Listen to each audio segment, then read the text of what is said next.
अभी मैं टनल के अंदर जाऊंगा।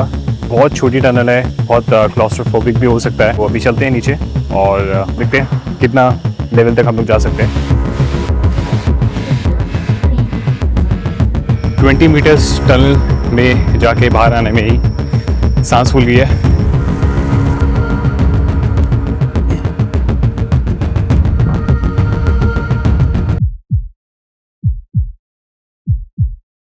Good morning everyone, welcome to the final day from Vietnam country। आज 7th डे है और अभी टाइम हो रहा है सुबह के 7। तो हम लोग रेडी हो चुके हैं। अब हम लोग निकल रहे हैं कूची टनल के लिए। तो अभी जो हमारी बस है, हम लोग बस के पास जा रहे हैं, फिर वहाँ से हम आगे अपनी ट्रिप कंटिन्यू करेंगे। चलिए फिर चलते हैं। हम लोग अब बस में बैठ चुके हैं।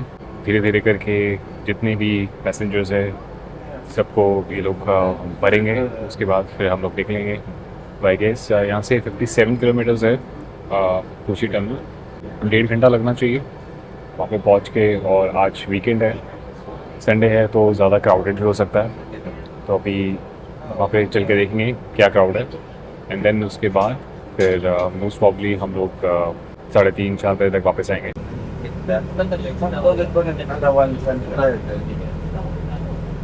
Now,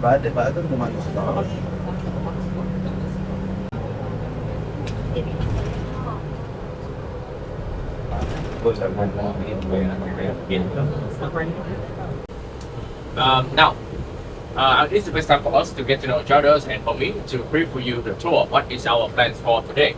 Now, everyone's the plan is we're gonna take around 1.5 hours traveling from here to the tunnel because the route is kind of long. So we do have a rest stop for anybody right here to take a small break, stretching your back, grabbing some coffee, some breakfast, and most importantly, go to the restroom. Inside there, it will be a many opportunity for our groups to learn about the Vietnam War. Enjoy two highlight of the tour is traveling inside the tunnel like soldiers ants. तो अभी रास्ते में बस ने एक छोटा सा halt लिया है। फिर से आप मेरे पीछे देख सकते हैं कि ये एग्जीबिशन टाइप है, तो जिसमें मैं इंटरेस्टेड नहीं हूँ। तो अभी इसी रेस्टोरेंट में मैंने एक ये लिया है, एग ब्रेड, जिसमें बेसिकली ये बनमी है। बनमी के अंदर ऑमलेट है और वेजिटेबल्स है, क्यूकम्बर, अनियन, रिसप और म्योनीस के साथ। तो अच्छा लग रहा है। तो अब यहाँ से निकलेंगे 15-20 मिनट में। लोग फ्रेशन अप हो जाएंगे और ये एग्जीबिशन ख़त्म होने के बाद तो फिर पहुँचेंगे वहाँ पे कूची टनल। और बस में ज़्यादा लोग नहीं हैं आज हमारे पर्टिकुलरली, मगर मैं अपने बस की बात करूँ तो इसमें ज़्यादा लोग नहीं हैं, बट वहाँ पे डेफिनेटली लोग काफ़ी मिलने वाले हैं। तो अभी मैं आपको कुछ चीज़ें बता देता हूँ जो हमारे टूर गाइड ने हमें अभी बस जर्नी के दौरान बताई। जैसे कि जो हो ची मिन्ह है, जिनके नाम पे ये शहर है, ये एक प्रेसिडेंट हुआ करते थे नॉर्थ वियतनाम के। आई थिंक 1941 में प्रेसिडेंट बने थे। तो उससे पहले सब जानते ही है कि वियतनाम में फ्रेंच लोगों का राज था। लगभग 100 साल से ज़्यादा उन्होंने राज किया था। प्रेसिडेंट से पहले हो ची मिन्ह ट्रैवल करते थे जगह अलग अलग कंट्रीज़ में, कि जिससे कि इनको इंडिपेंडेंस मिल पाए। सोवियत यूनियन और चाइना उस टाइम पे गए थे, तो वहाँ पे कुछ टाइम रहे। वहाँ पे उन्होंने जो वहाँ का कम्युनलिज़म था वो रह के उन्होंने देखा, उन्होंने समझा, और वो आइडियोलॉजी लेकर वापस वियतनाम में आए थे, नॉर्थ वियतनाम में। तो यहाँ के लोगों को वो कन्विंस कर रहे थे कि कम्युनलिज़म बुरा नहीं है। कुछ चीज़ें अगर हम लोग अपने सिक्योरिटी के लिए प्रोटेक्ट करें या कुछ चीज़ें जो हर लोगों के लिए अच्छा है, तो उसके साथ कम्युनलिज़म में कोई प्रॉब्लम नहीं है। तो लोगों ने उस चीज़ को समझा। यही चीज़ साइड बाय साइड जब यूएसए को पता चली कि वियतनाम कम्युनलिज़म की तरफ जा रहा है, तो उस टाइम पे नॉर्थ वियतनाम और साउथ वियतनाम में वैसे भी प्रॉब्लम्स थी। जैसे मैंने आपको कल वीडियो में बताया था, तो उसमें थोड़ा सा करेक्शन है, बिकॉज मुझे अभी इन्फॉर्मेशन पता चली है। तो यूएसए ने क्या किया कि एक कोई प्रेसिडेंट थे, first president of south Vietnam, उनको एज अ पपेट इलेक्ट कर दिया था, बना दिया था। तो वो प्रेसिडेंट हालांकि सिर्फ नाम के प्रेसिडेंट थे, बाकी बैक एंड से सारी चीज़ें यूएसए ही कंट्रोल करता था। तो साउथ वियतनाम में या नॉर्थ वियतनाम में, ये इसका मुझे कंफर्मेशन नहीं है कि वहाँ पे अगर कोई भी बंदा कम्युनलिस्ट सोच के साथ पाया गया तो उसको सीधा मार दिया जाएगा, उसका गला काट दिया जाएगा। और सिर्फ उसको ही नहीं, उसके साथ साथ उसकी पूरी फैमिली को ख़त्म कर दिया जाएगा, जिससे कि वो आइडियोलॉजी कम्प्लीटली ख़त्म हो जाए। तो यूएसए ने बैकएंड से ये सारा काम किया और नफ़रत फैलाई लोगों के बीच में। और फिर जब प्रॉब्लम्स ज़्यादा क्रिएट होने लगी तो फिर आप जानते हैं कि उसके बाद यूएसए ने इंटरवीन करके सारी चीज़ें कैसे कंट्रोल की और वॉर कैसे इनिशिएट हुई। तो ये हिस्ट्री है। अभी हम लोग वहाँ पे जाएंगे तो और चीज़ों को समझेंगे और देखेंगे कि उस टाइम वॉर के टाइम पे कैसे वियतनामीज़ लोगों ने सरवाइव किया, कैसे लड़ाई की। तो अब चलते हैं वापस बस के अंदर, फिर वहाँ पे पहुँच के मैं आपको दिखाऊंगा।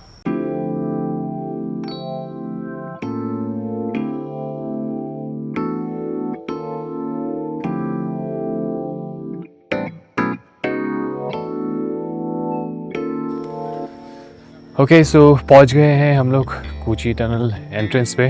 तो अब चलते हैं अंदर और देखते हैं क्या देखने को मिलता है हमें कूची टनल में।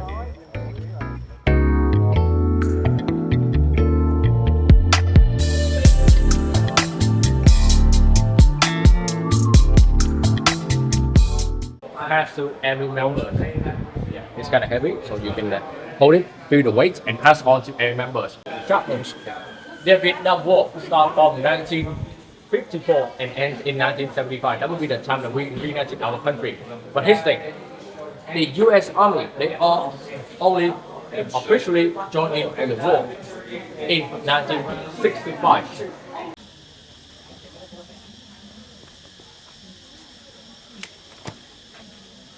Nếu mà nắng quá thì mình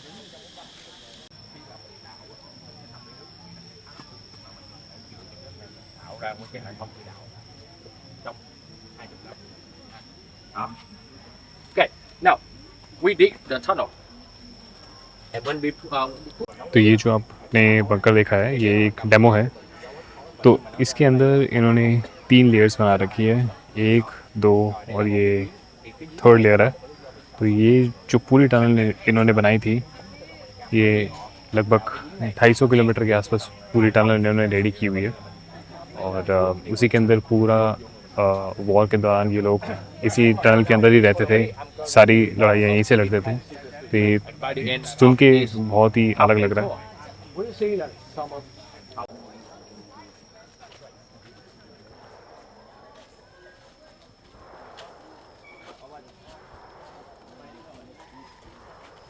I'm going to show you is a traps. We have many names for this. Punchy traps, bamboo, booby traps. But the mechanism for this trap right here, we use it before we even have any kinds of war. And back in the day, we use it to hunting animal mainly. So these have the one of the original name for it, tiger trap, because here, when some animals are using at the war, some soldiers come here, they're heavy, so they make the trap flip. Yes. So what you see underneath is we already prepared some bamboo spike. Phía dưới đó, interestingly, this one right here is one of the secret entrance that you about to try. I need the end of the tour. It is connected. Đây là học आप कर सकते of soldiers to both stay hidden, survive on the battlefield while like that way the ये जो आप passage देख रहे हो ये रेंजर्स इसमें नीचे झुक के अपनी टारगेट्स को देखते थे और उसके बाद बाई चांस अगर जैसे वो लोग एक्सपोज हो जाते हैं तो फिर वो तुरंत इसके अंदर टनल के अंदर घुस के अपने आप को छुपा सकते हैं।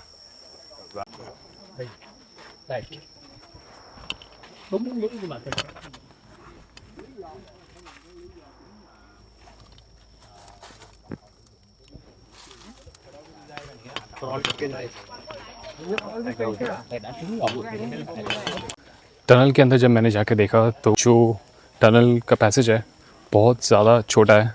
मतलब अगर कोई लेट के भी जाना चाहेगा उसका सर या उसकी बॉडी टकरा सकती है। तो बहुत ही अनबिलीवेबल सा लगता है कि कैसे इन्होंने पूरे टनल के अंदर अपनी लाइफ बसाई हुई थी।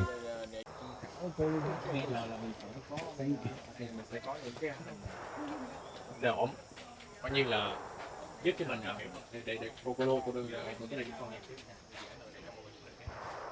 But for me, last video में अभी आपने देखा कि जो ग्रीन क्लोथ्स में जो लोग थे वो नॉर्थ वियतनामीज आर्मी थी जो कि साउथ वियतनाम में रह के वो लोग ऐसे प्रेटेंड करते थे कि वो साउथ वियतनाम के हैं बट एक्चुअली वो नॉर्थ वियतनाम आर्मी से बिलोंग करते थे और बेसिकली इन लोगों के लिए साउथ वियतनाम के लिए वो ट्रेटर्स ही थे। ये जो आप छोटा सा एरिया देख रहे हैं ये फेक है। आप ये होल्स देख सकते हैं, ये वेंटिलेशन के लिए इन्होंने बनाया था, तो ये देखने में रियल लग रहा है बट है एक्चुअली में ये fake. if you are a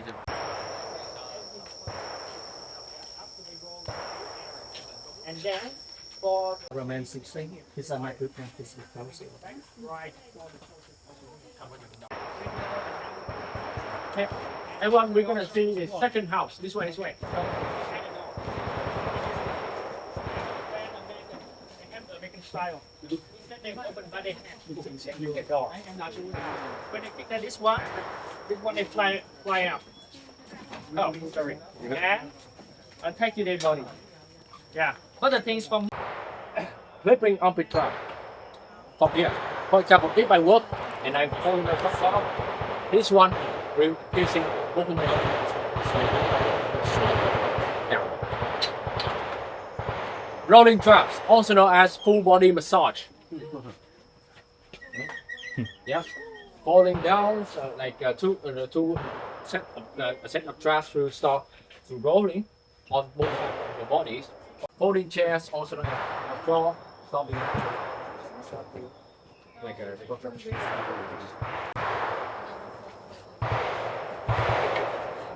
Đây, cái y chang cái bắt cá hồi của miền Tây đó chị. Đó, có nghĩa là mình chụp lại xong rồi mấy con cá chị có thể treo đây mà. ये जो trap है ये हर घर के अंदर लोगों ने install कर दिया था कि जैसे कोई भी अगर दरवाज़ा तोड़ के अंदर घुसने की कोशिश करे तो ये ट्रैप पहले पीछे जाएगा सीलिंग से, उसके बाद फिर फोर्स से वापस आएगा, तो जो अगर दरवाज़ा तोड़ के सामने खड़ा भी होगा तो ये उसके अंदर घुस सकता है।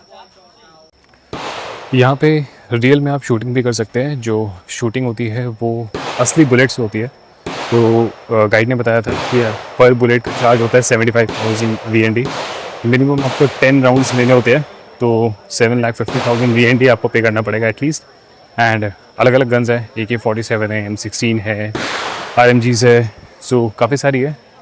तो आप अगर आपका मन करे तो आप अपनी शूटिंग कर सकते हैं। ये आप आवाज़ सुन रहे हो, ये गन्स की आवाज़ है।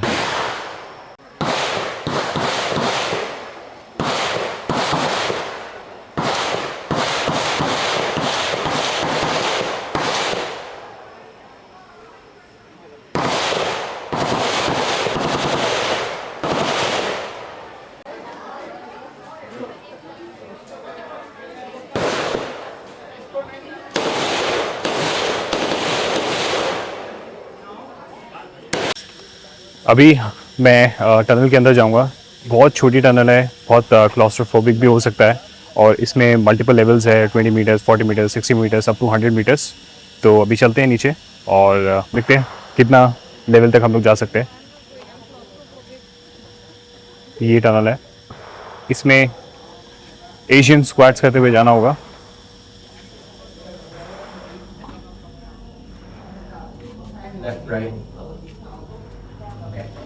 तो जिस तरीके से ये लोग टनल के अंदर रहते थे, जैसे घुसते थे, वो अभी हम लोग रियल एक्सपीरियंस करेंगे। ये है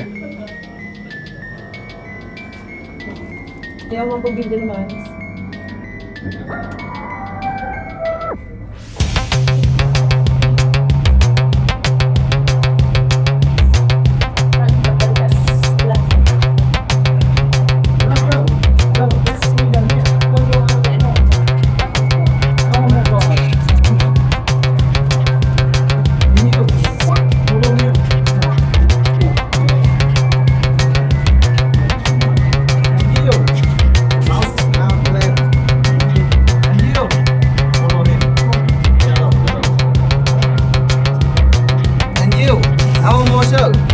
What is this level?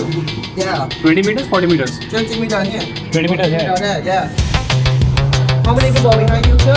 Nobody. I'm alone. Sir. Namaste. Namaste. Hello. ये अभी हम लोग 20 मीटर्स निकल के आए हैं। Yeah.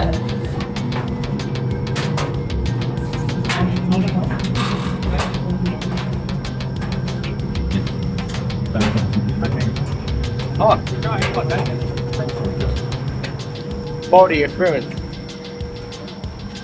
तो देखा आपने 20 मीटर्स टनल में जाके बाहर आने में ही सांस फूल गई है, क्योंकि स्क्वाट्स करना पड़ रहा था और जल्दी जल्दी चलने पे आपकी थकान भी ज़्यादा पड़ती है।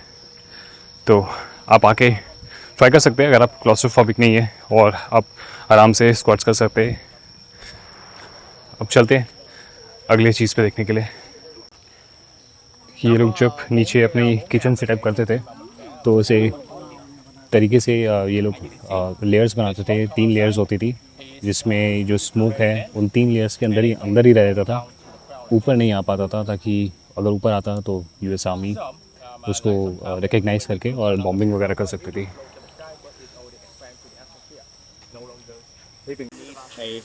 ये आपने देखा होगा बहुत सारे वीडियोस में, लोग इसके अंदर जाते हैं और ये डब्बा इसके ऊपर रखते हैं। Right. You have your body come down. There is a catch. You have me grab right here. Arms up. Arms up. So everyone, in case that your lat or your shoulder line, when you come down, twist your body a little bit to fit it.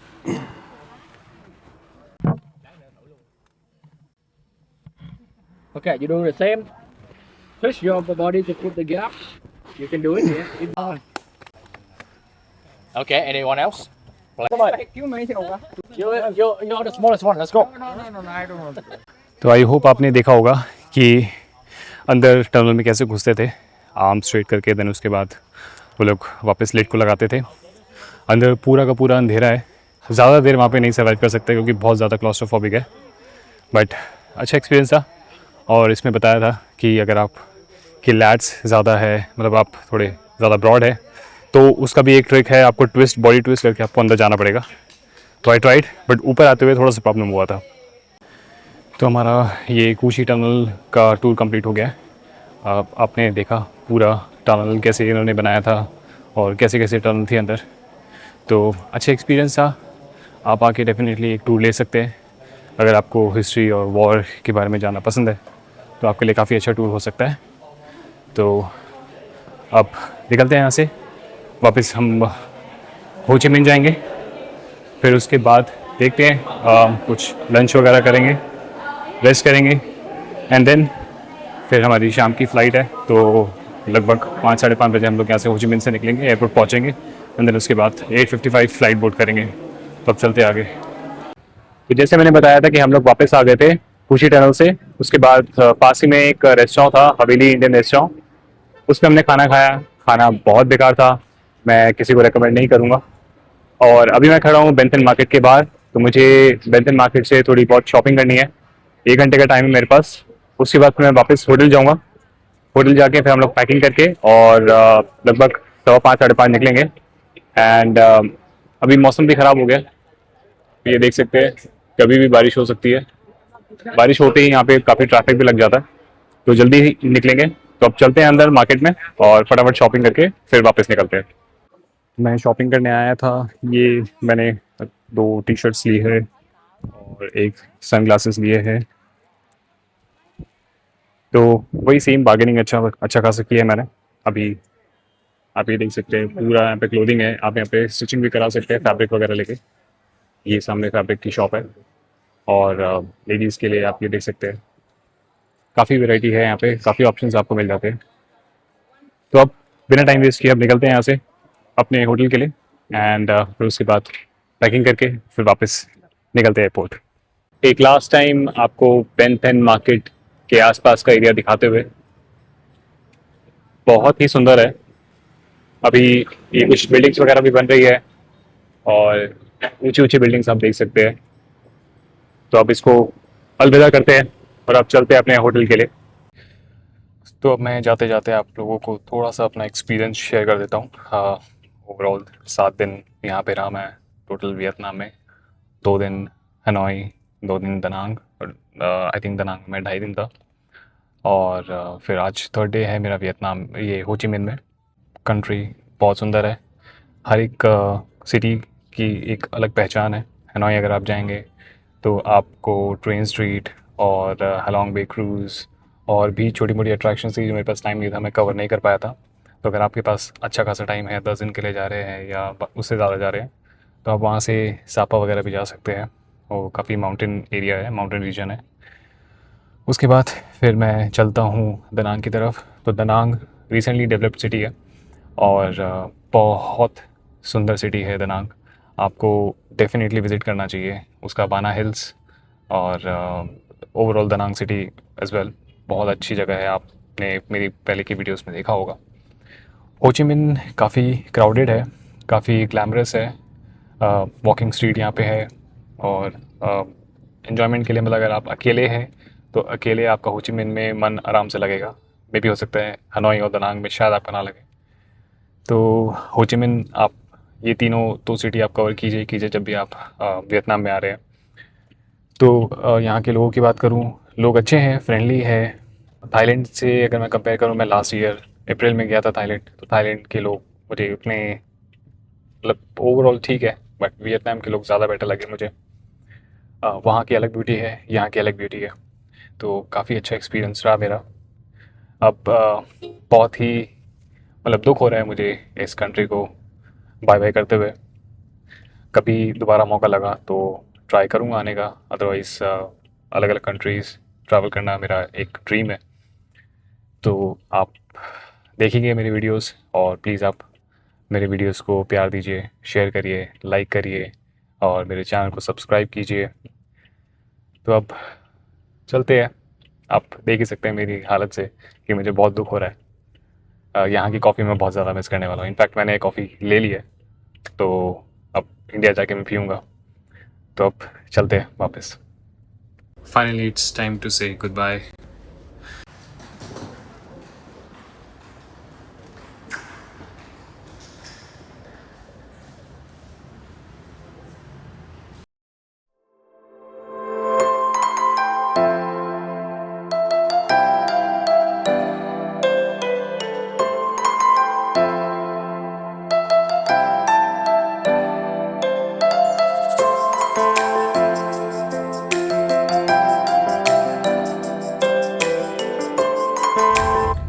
मुझे Vietnam में ये जो gas station है काफ़ी कम दिखे हैं और यहाँ के पेट्रोल प्राइसेस ऑलमोस्ट इंडिया जैसे ही है।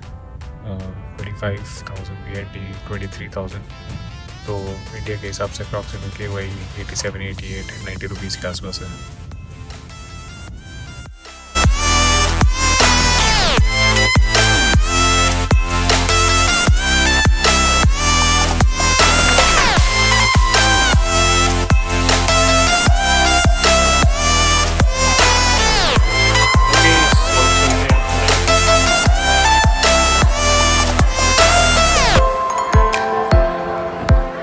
ऑल राइट एवरीवन, सो बोर्डिंग पास मिल गया है, इमिग्रेशन क्लियर हो गया है। अब बोर्डिंग गेट पे हम लोग चलते हैं। अब यहाँ से हम लोग चलेंगे वापस दिल्ली। तो अब मैं आपको यहीं पे छोड़ के जाता हूँ वियतनाम। तो उम्मीद करूँगा कि आपको मेरी पूरी वियतनाम की सीरीज़ पसंद आएगी और अगर आपको अच्छा लगे तो प्लीज़ कमेंट करिएगा और आप जितना हो सके वीडियो को लाइक, सब्सक्राइब और शेयर कीजिए। और मैं आपको मिलूँगा नेक्स्ट किसी ट्रिप पे। अभी फ़िलहाल कोई प्लान नहीं है, बट जैसे ही कुछ ट्रिप प्लान करूँगा मैं आपके साथ जुड़ूँगा। और बाकी मेरे इंस्टाग्राम को प्लीज़ फॉलो कर लीजिएगा, वहाँ पे मैं रील्स डालूँगा, तो आप वो देखना और ढेर सारा प्यार देना। चलिए मिलते हैं दिल्ली में, बाय बाय, सी यू।